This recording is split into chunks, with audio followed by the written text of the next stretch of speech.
ನಮ್ಮೂರು ಚಿಕ್ಕಬನ್ನಿಗೌಡ ತಾಂಡ ಶಾಲೆಯಲ್ಲಿ ಶಿಕ್ಷಕರ ದಿನಾಚರಣೆಯನ್ನು ಎಸ್ಡಿಎಂಸಿ ಅಧ್ಯಕ್ಷರಾದ ಶ್ರೀ ಮಹಾಂತೇಶ್ ಚವ್ಹಾಣ್, ಎಸ್ಡಿಎಂಸಿ ಉಪಾಧ್ಯಕ್ಷರು, ಎಸ್ಡಿಎಂಸಿಯ ಸರ್ವ ಸದಸ್ಯರುಗಳು ಸೇರಿ ಊರಿನ ಗುರು ಹಿರಿಯರೊಂದಿಗೆ ಶಿಕ್ಷಕರ ದಿನಾಚರಣೆಯನ್ನು ಶಾಲೆಯಲ್ಲಿ ಆಚರಿಸುವುದರ ಮೂಲಕ ಗುರುಗಳಿಗೆ ಸನ್ಮಾನಿಸಿ ಗೌರವ ಸಲ್ಲಿಸಿರುವುದು ಅತ್ಯಂತ ವಿಶೇಷವಾದಂತಹ ಸಂಗತಿಯಾಗಿದೆ.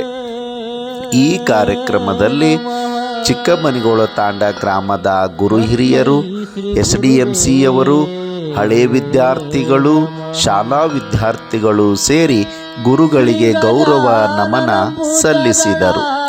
ಮುಖ್ಯ ಅತಿಥಿಗಳಾಗಿ ಶ್ರೀ ವೆಂಕಟೇಶ್ ನಾಯಕ್ ರವರು ಮಾತನಾಡಿ, ಗುರುಗಳನ್ನು ಗೌರವಿಸಬೇಕು, ಮಕ್ಕಳನ್ನು ಶಾಲೆ ಬಿಡಿಸಬೇಡಿ ಎನ್ನುವಂತಹ ಮಾತನ್ನು ಹೇಳಿದರು.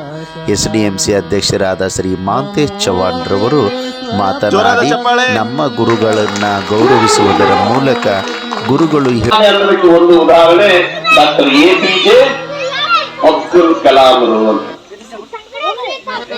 ಜಗತ್ತು ಬೆಳಗಾಗ ಸೂರ್ಯ ಬೇಕ, ಜಗತ್ತು ಬೆಳಗಾಗ ಸೂರ್ಯ ಬೇಕ, ಖಾಲಿ ಹೊಟ್ಟಿಗೆ ಊಟ ಬೇಕ. ಅವರ ಅಷ್ಟಾಗಿ ಏನ್ ಬೇಕು ನೀವು? ಯಾವನಾಗಿ ಹಸಿರು ಹೊಟ್ಟಿಗೆ, ಹಸಿರು ಹೊಟ್ಟಿಗೆ ಊಟ ಬೇಕು. ಜಗತ್ತು ಬೆಳಗಾಗ ಸೂರ್ಯ ಬೇಕ, ಹಸಿರು ಹೊಟ್ಟಿಗೆ ಊಟ ಬೇಕ. ಖಾಲಿ ತಲೆಗೆ ಪುಸ್ತಕ ಬೇಕಾ, ಪುಸ್ತಕದೊಳಗ ವಿದ್ಯೆ ಕೂಡ ಗುರುಗಳು ಬೇಕಾ.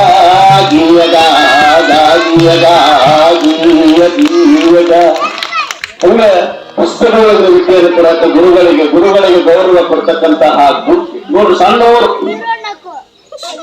ಜೇಬ್ ಛೋಟಾ ಹೈ ದಿಲ್ ಬಡಾ, जेब छोटा है दिल बड़ा है, अभिमान का बड़ा गांव एक एक गांव है, वो हमारे सीधी ताना है मेरे भाइयों. ಹೀಗಾಗಿ ಈ ಸಿಬಿ ತಾಲೂಕು ನಾವು ನೌಕರಿ ಮಾಡಕ್ ಬಂದೀವಲ್ಲ